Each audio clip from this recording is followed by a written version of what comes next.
Hi guys, welcome back to my channel Padho Digital. Guys, एक बार फिर से हाजिर हूँ मैं ब्लैक बुक से पॉलिटी की वीडियो लेकर। जैसे कि हमने अपने पिछले वीडियो में कॉन्स्टिट्यूशनल डेवलपमेंट ऑफ इंडिया के ऊपर क्वेश्चंस किए थे, तो फिर आज उसी के आगे हम कंटिन्यू करेंगे। बट बिफोर दैट, अगर अभी तक आपने चैनल को सब्सक्राइब नहीं किया है तो प्लीज़ चैनल को सब्सक्राइब कर लीजिए and hit the bell icon so that आपको वीडियो की नोटिफिकेशन मिलती रहे और मुझे नई वीडियो बनाने की मोटिवेशन मिलती रहे। So without wasting much time बढ़ते हैं वीडियो की ओर। Question number 31.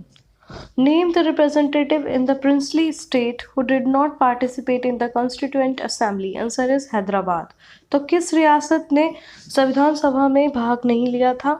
तो वो था Hyderabad. Next, Who proposed the suggestion for a Constituent Assembly first in 1935?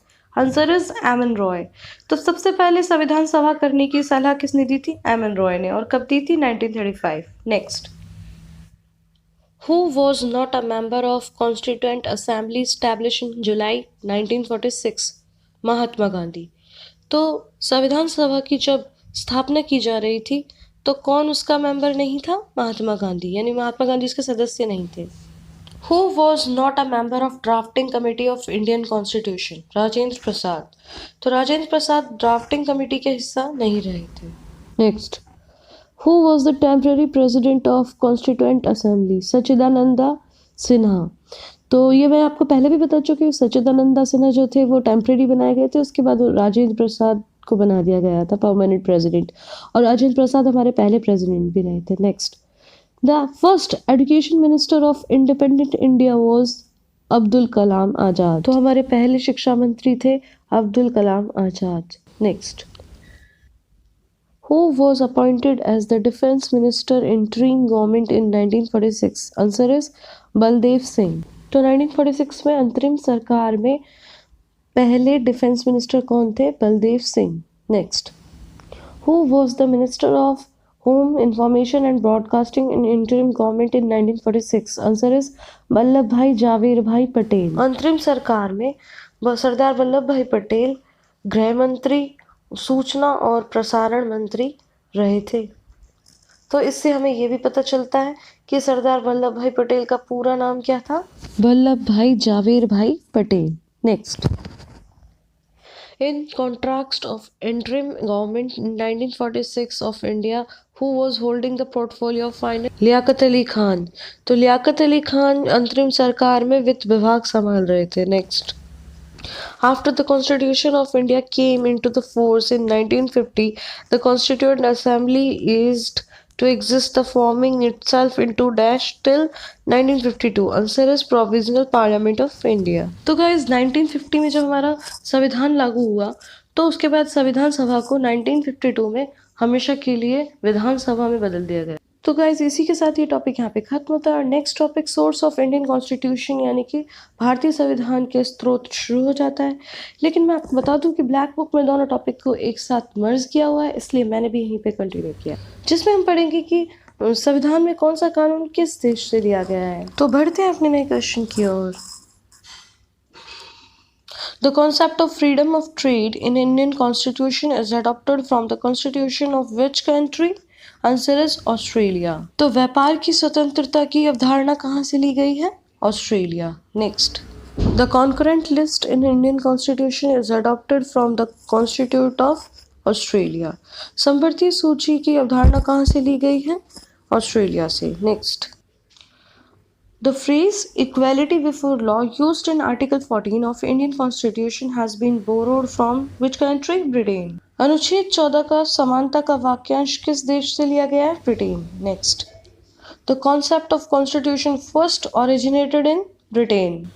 तो गाइस, तो संविधान बनाने का जो पूरा धारणा है, जो कॉन्सेप्ट है, वो कहाँ से आया है? ब्रिटेन से।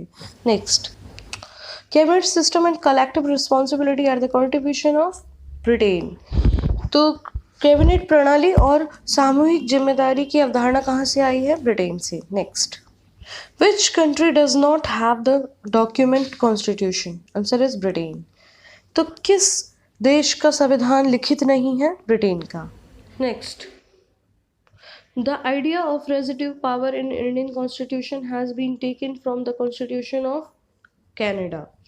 तो अवशेष शक्तियों का विचार किस देश से लिया गया है? कनाडा से। Next, The federal system with a strong center has been borrowed in the Indian Constitution from Canada. तो संघीय व्यवस्था किस देश के संविधान से लिया गया है? Canada. Next. Persons may change but rules should not change is the principle of constitutional government. तो संवैधानिक सरकार का सिद्धांत था कि लोग तो बदले जा सकते हैं मगर कानून नहीं. Next. Which aspects of Indian Constitution has been influenced from the South Africa election of members of राज्य सभा? तो राज्यसभा के चुनाव की योजना किस देश के संविधान से ली गई है? South Africa. Next. In India, the concept of single citizenship is adopted from England.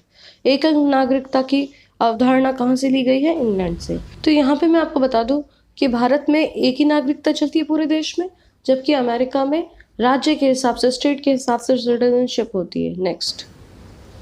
The concept of sovereign parliament originated in England. तो संप्रभुता की अवधारणा कहाँ से आई है? इंग्लैंड से. Next. In Indian constitution the principle of liberty is borrowed from which country? France. तो आज़ादी के सिद्धांत की अवधारणा किस देश से ली गई है? फ्रांस से. Next. From which country did Indian Constitution borrow the idea of directive principle of state policy? Answer is Ireland. तो राजनीति के निर्देशक सिद्धांत किस देश से लिए गए हैं? आयरलैंड से. नेक्स्ट.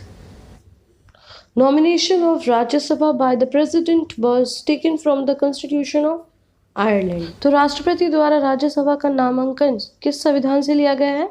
आयरलैंड से.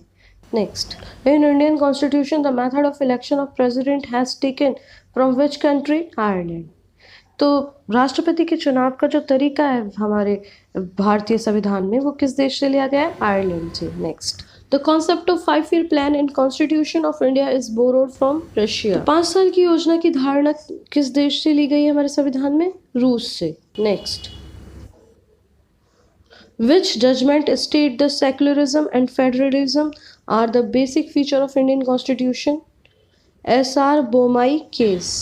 तो किस केस के निर्णय में कहा गया था कि धर्मनिरपेक्षता और संघवाद हमारे संविधान की मूल विशेषता है?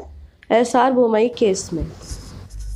Name of the country from which the constitutional feature of procedures of amendment was borrowed by India? South Africa. तो संशोधन की प्रक्रिया की विशेषता किस संविधान से ली गई है? South Africa. Next. The method of amending the constitution bye popular veto is found in Switzerland. Veto द्वारा संविधान में संशोधन की विधि किस देश से पाई जाती है? स्विट्जरलैंड. तो गाइस, इसी के साथ आज की हमारी वीडियो कहाँ पे ख़त्म होती है.